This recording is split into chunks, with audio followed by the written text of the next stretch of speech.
What's up, YouTube fam? Putting the phone away.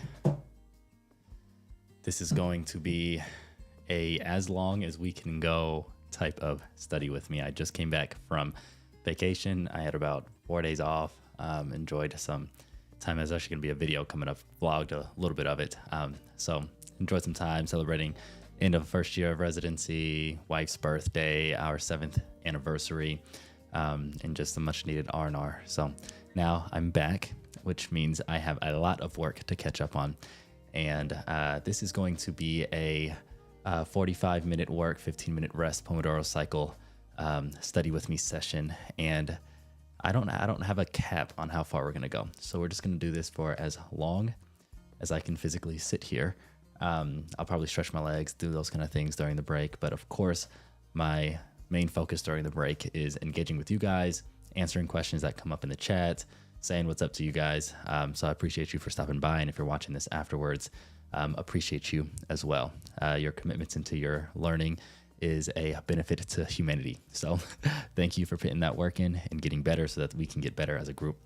But without further ado, I have my water. My phone is away. I got multiple cameras, so you'll be seeing what's going on my screen as well as seeing what's going on in my face. And I will be doing as much studying, research, and organization for the week as I physically can. So let me know in the chat what you guys are working on, and I look forward to the grind together. All right, let's get it.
right.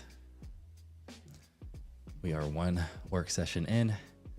45 minutes flies, but still feeling motivated. We still have a few more to go. I think we'll be able to get at least 2 to 3 more of deep work with this. Let me see. Let me put on my rest timer. I say this every time I do live. The goal of a Pomodoro cycle is when you are on your break time, do not use your phone. The brain takes time to be able to recalibrate and absorb the work that you just put in. So if you put in 45 minutes of deep work, studying, whatever you're doing, if you go straight to your brain and overwhelm it with Instagram and that kind of thing, then you'll lose a lot of the work that you just put in. So allow it to get that rest, allow it to kind of just pause. And in today's world, it's probably the hardest it's ever been to not do anything, but it is good for the brain and good for retaining all the work that you just put in. Quick shout out to some people in the chat. Elvin Wright, always studying orthopedics at this point, doing a little bit of research as well. Johnny, welcome to the channel. H, studying for step 1. Good luck on the step 1 grind. It's definitely a grind, but you're going to crush it. Gardening Gal, shout out to you for joining. Chance Rice, MCAT coming up August 1st. You're going to crush it. Med student on the way. I can just feel it, Chance. CO, studying for the PEDS shelf. You're going to crush it. Emma Holiday is a PEDS plug on YouTube. She absolutely just taught me everything I needed for that shelf exam. I am Waffles. Salute. Eva, what's up? You guys are awesome. If any questions about anything ever come up regarding medical school, pre-med, anything like that, always feel free to throw them in the chat. During the breaks, it'll be kind of more of a communal hangout session where I'm answering questions, just talking to you guys. But since there's not that many questions right now, I'm gonna go stretch my feet, stretch my hips, and take a little bit of walk, and I will see you guys in a few minutes.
A little over 2 minutes left in this break.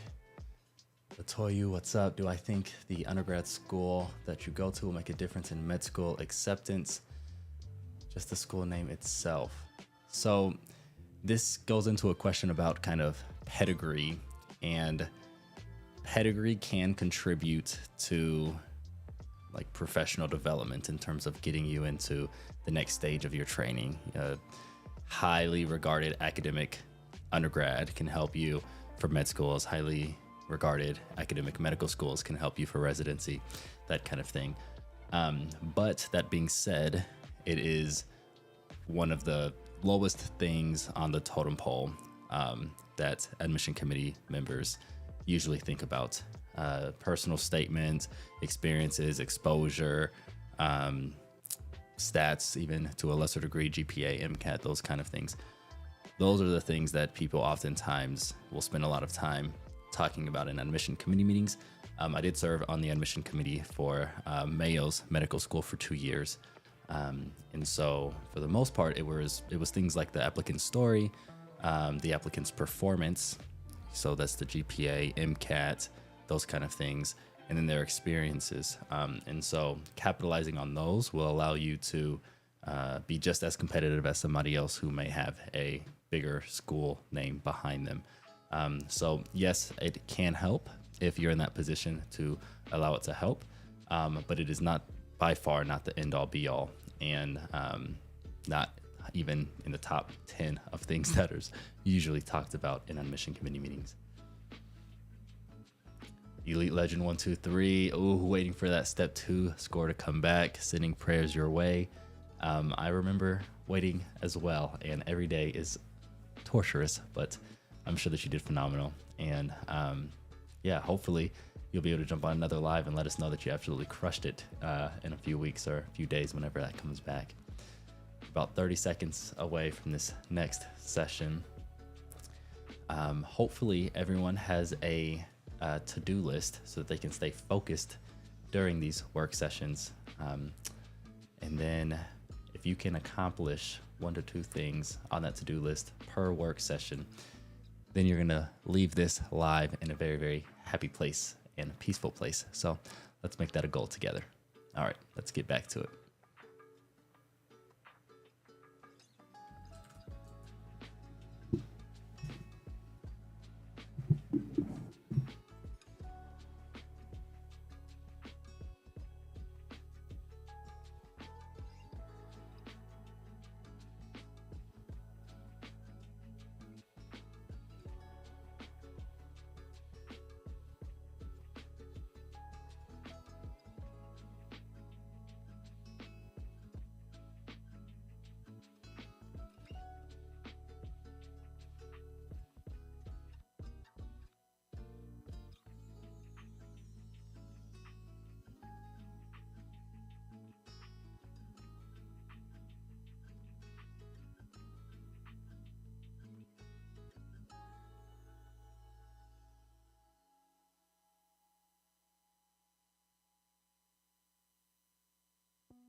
Thank you. I just realized I was muted. Sorry. Thank you, Atoyu. Yeah, I didn't even also realize that I had missed the timer. So just a whole lot of all over the place for a second. I was so locked in that not only did I miss the timer, but I didn't even know that I was talking into nothingness. But I just was giving some shout out to Khalid, Jay. I'm working on some research right now. Yusuf, hardworking. What I was trying to say, Yusuf mentioned, being a hardworking man, and I was trying to say that I've come to the point of always wanting to do what will benefit my future self, because I've realized that if you're always thinking about your future self, then your current self always reaps the benefit. Like, it eventually catches up to itself. And so if you're always like, I don't want to do this in the present, forget the present you and only think about the future you. And in the present you reaps the benefits. So I don't really want to do a lot of work right now. I want to kind of lay around and, scroll on Instagram or something like that. But the future me is going to be happy with some of these to-do lists off my back. So, and then I was giving a huge shout out to Jacoby, absolutely bodying class while being 26 with 4 little ones, crushing it. Let's go. I'm 29 with 2 little ones, so I resonate deeply. Atoyu, were you ever an admission officer or held a position of some kind of admissions? I was on the admissions committee at the Mayo Clinic for 2 years. So I helped review applications, interview medical school applicants. So I have 2 years of experience serving on the admission committee for medical school admissions. Jacoby, let's go. Physics major, dude, you're crushing it, man. Which has been, let's see.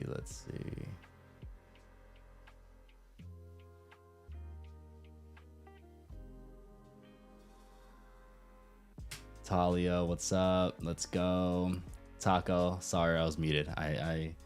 I'm still working out how to figure out this live stuff. I appreciate you guys letting me know though.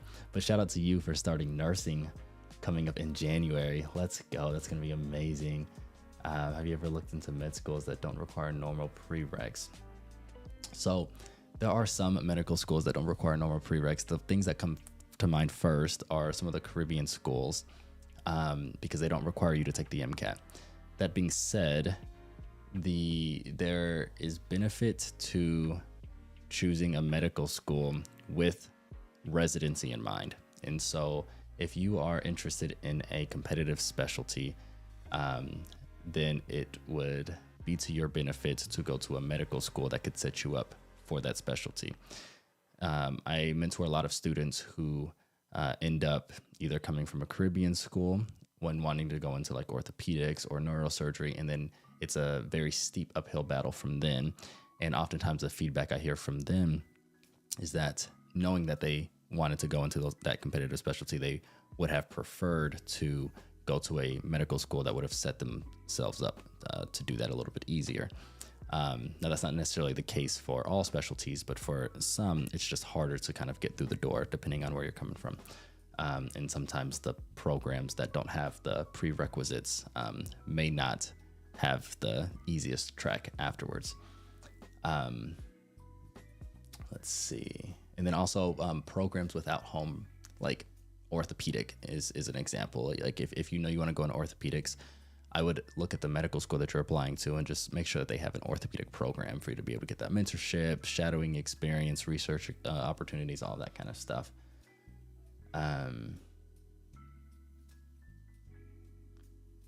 Let's see.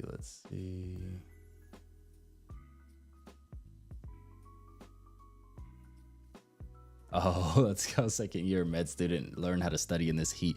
It is ridiculous. It's like 95 degrees right now, and I'm in Minnesota. I don't even need to be having this on. I'm just in my basement, which somehow stays cold and the AC's on. But yeah, I guess global warming, right?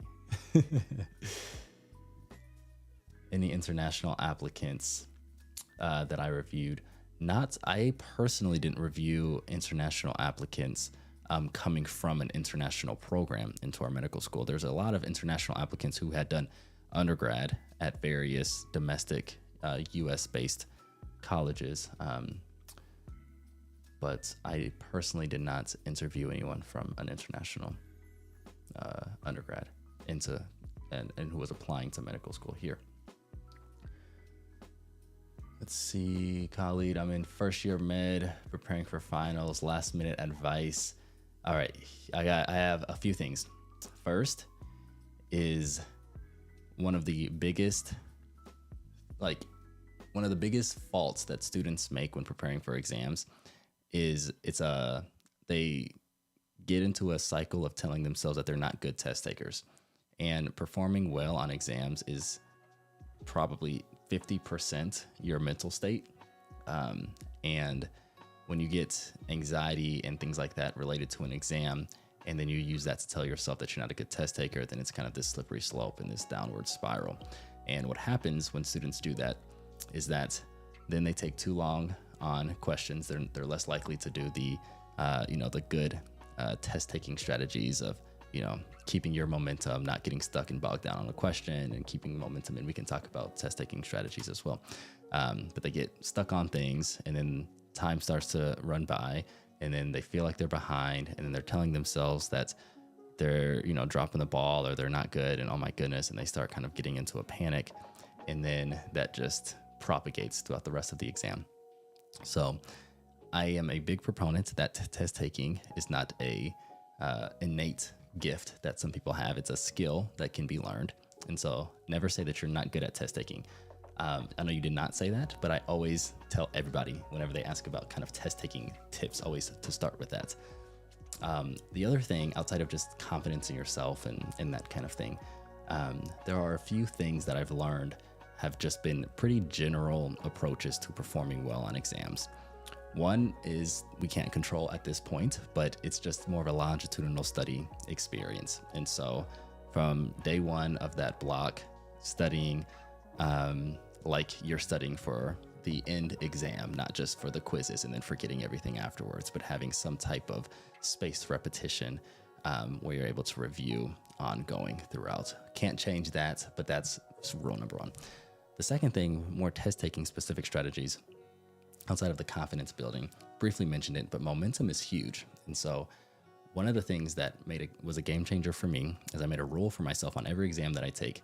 And that is, if I have to reread the prompt after, finishing the prompt and getting to the questions, if I have to go back and reread things, that is an indication to me that I'm going to flag the question and go to the next one. Most tests are multiple choice, at least in the kind of scientific academic field. And so you read I actually personally read the last sentence, which is the question. Then I skim over the answers so that I actually know what I'm looking for throughout the prompt. Then I go back and I look through the prompt, and then I get back to the answers. If I have to go back and try to read anything in that prompt again, that's just an indication to flag it and go to the next one. And the reason why is because momentum is huge in keeping the confidence that's going to keep you afloat. Because if you get stuck on one question, then you start to get into that cycle that I just described. But if you're like kind of flowing and you get one, you feel like you're confident about that one, feel confident about that one, a little iffy about that one, I'm just going to flag it and just keep going, and you're confident. Then you're going to be, you're going to be cruising. The momentum's going to carry you. But what I've experienced myself and have had other people tell me is, when you miss or are struggling on a question, then for some reason that next question is like, it's also a struggle, and then the next one is a struggle, and then you're just kind of struggling. But if you just kind of keep the momentum and you stay in a flow, that's going to serve you well. So hopefully some of those test taking strategies can help you. Let's go, Eric. What's up, man? Crushing that Anki. Let's go. Rashab, I appreciate you, man. They had a great vacation. What would be my advice for someone who suspended their Anki cards after every block but now wants to put them back into rotation? Great question. So obviously I'm a big proponent of not suspending Anki cards until you finish your USMLE exam related to those cards. But if you do suspend them, then instead of just resuspending everything and getting overloaded with Anki cards, I recommend unsuspending cards based on questions that you do. And so once you get to the point of dedicated, you're really just primarily studying based on questions. And Anki has a great add-on. It's a UWorld add-on where you can do 40 questions on UWorld and then just take the question IDs and plug that into Anki and then unsuspend based on that. So what that does is instead of unsuspending kind of blindly, you're unsuspending based on the things that you're learning in your practice questions. And so you're able to kind of make deeper connections. It's a little bit more of an efficient way of doing it rather than just unsuspending a ton. So that's what I would do for that. Let's see, Taco. Sorry for the lack of knowledge on this process. No worries at all, man. What do Caribbean schools base admission off of if they don't require the MCAT? I would want to go into either emergency or family med. Yeah, it's a great question, and a lot of people are very competitive coming from Caribbean schools going into family medicine and emergency medicine.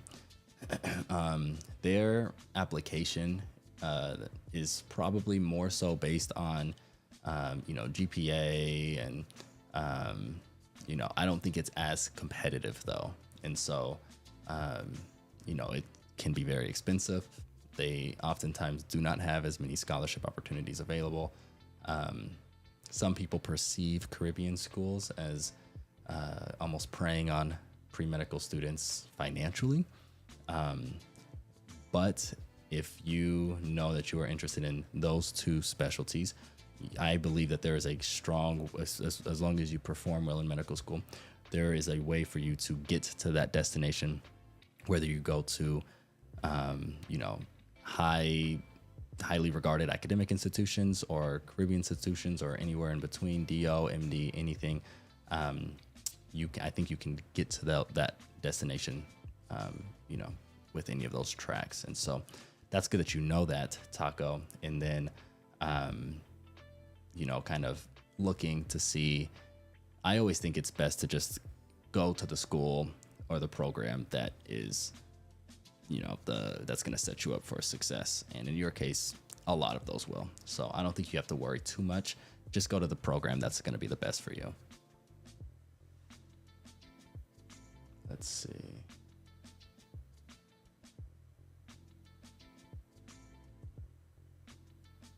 Oh, I see Rashab trying to do that Anki trick with the U World, but just overloading yourself on top of the current blocks cards. It's really hard. I definitely empathize with you, and I think that when you're currently in a block and those cards are being shown very frequently, and then you're adding new things, it can be very difficult. One thing to consider is adjusting your Anki settings to kind of push out cards so you don't see them as frequently. Especially if you're now focused more on your USMLE exams rather than the final for that block. Another thing that you can consider is suspending things that you feel like are low yield. So when you do that U World Anki add-on, and then it tells you 60 cards that you can unsuspend, when they pop up, you can ask yourself, is this high yield or not? And the way that you determine if something's high yield is, do you actually remember this being a part of a question, or is this just some esoteric fact? And so resuspending low yield cards can save you a lot as well. But it is definitely a grind. So I feel you.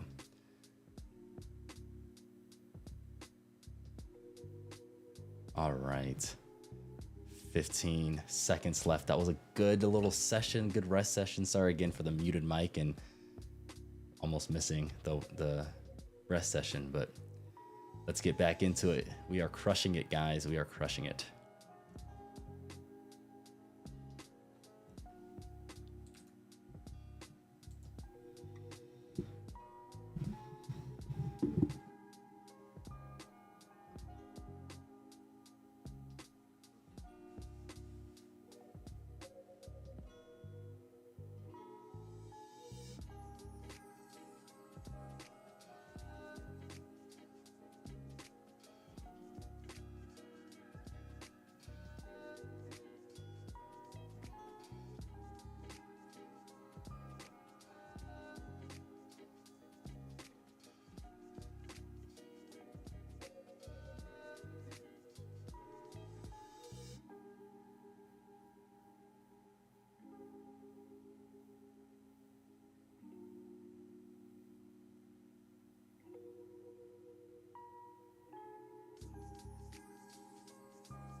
work session number 3. I think that's 3 is done.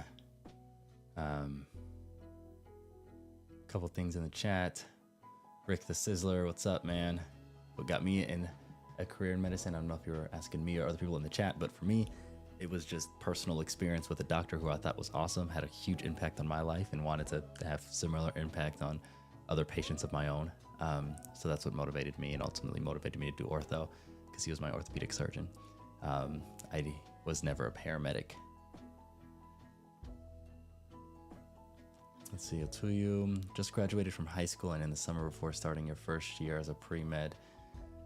What are some activities, extracurriculars you can do right now to help your application? So it's really just identifying any weaknesses on your application from the kind of big categories that make up the med school application. First is exposure. So shadowing, scribing, working in a hospital in some type of capacity to actually see, what life as a physician is about. So if you don't have a lot of shadowing hours or a lot of clinical experience and exposure, I would start there. Scribing is awesome. Working as like a medical assistant is great. If you can find somebody to shadow, that's very helpful as well. If you have those taken care of, another thing that is now becoming more common in applications is research experience. And so sometimes just the person that you shadow may be able to get you involved with their own research or connect you with one of their colleagues who is doing research, or potentially working as a research assistant, or there's a lot of different opportunities in when you are working with people in the healthcare system to get involved in research. So whether you're a scribe for somebody and then asking them to get involved with research, or doing a formal research internship. What I did was between my third and fourth year of college, I worked as a research intern essentially, and then ultimately was able to take on a formal job after my fourth year of college as a research assistant. And so this was an amazing experience because I, not only got research exposure and kind of the positive consequences of doing research, which is, publications or abstracts, presentations, all those kind of things. But then I also just shadowed the person I was doing research with a lot. And so those kind of two things can really come together in that way. And then the AMCAS has a great article that basically goes through, it's like 20 competencies, basically characteristics that will make for a good medical student. Everything from leadership to empathy, all of those kind of things. And so if you look through those, you'll be able to kind of see, are you able to discuss yourself and highlight certain competencies that are listed in the AMCAS, this AMCAS sheet. And if, for example, you don't have anywhere where you can talk about leadership, that may be one thing that you can, look for, some type of leadership opportunity. Or, if it's hard to clearly show your empathy, some volunteer opportunities may be something to get involved with. So it's really just kind of identifying the weakest part of your application and then spending time bolstering that up. So follow-up question on that is, can research really be about anything that you're passionate about? So the research that will be meaningful for your medical school application will first be something in the medical field. And so the research that people will appreciate will be research related to promoting the field of medicine further. And so just understanding that the purpose of research is not only just to explore your personal interest, but to contribute to the advancements of the field of medicine. And so those kind of things, if you can find something that, fits both of those, then that's a win. You're making the field of medicine better, and you're scratching a personal itch and, finding something that you're personally curious about. And then if you already know the specialty that you're most interested in, doing research in that specialty is going to be best for you later down the road when you're thinking about residency applications, fellowship, all of those kind of things. The research that's actually in that specialty is going to be most valuable. But at this stage, any research, as long as it's medicine related, and that can be clinical research. That can be basic science research. Usually clinical research is the kind of direction that a lot of pre-medical and even medical and residents take. But it should be about medicine. Have you ever had bad thoughts, like not being up to the task of being a doctor? I've definitely second-guessed myself. I've definitely had imposter syndrome. It is a very common experience for really everybody in this field because you're surrounded with greatness at all times. It's a very high-stress environment where, consequences aren't just, I don't know, like software engineers, like the computer crashing, or, people working in finance, like losing money is, a big deal, but it's not like losing life or limb or, health. And so it's a very high strung environment. You're surrounded by amazing people and you work so hard that, sometimes you're unsure if you can even work harder, and not all the time you're getting the results that you want. So I definitely have had, moments, probably weekly, where I'm like, oh my goodness, can I do this? Am I doing okay? Is this in, and also the further that you go up in this hierarchy of medicine, the less kind of positive feedback that you get. So you won't get as many people telling you you're doing a good job, and you kind of have to just be okay with that and, reflect yourself and see if you felt good about your day. So that's a practice that I've been doing, relying less on positive feedback from other people and more so just self-reflection, identifying weaknesses, not letting weaknesses define me, but acknowledging the fact that, weaknesses, failures, shortcomings, all of those kind of things are a part of the training experience. And, all of those things are to be expected. And so, I think that I've found a lot of community support, from you guys, my family, my colleagues, co-residents, all those kind of things, where we kind of talk a lot about these kind of things and the struggles that we're having, which makes them feel less isolating. But I also want to emphasize to you that I definitely still have them. So hopefully they can feel less isolating for you as well.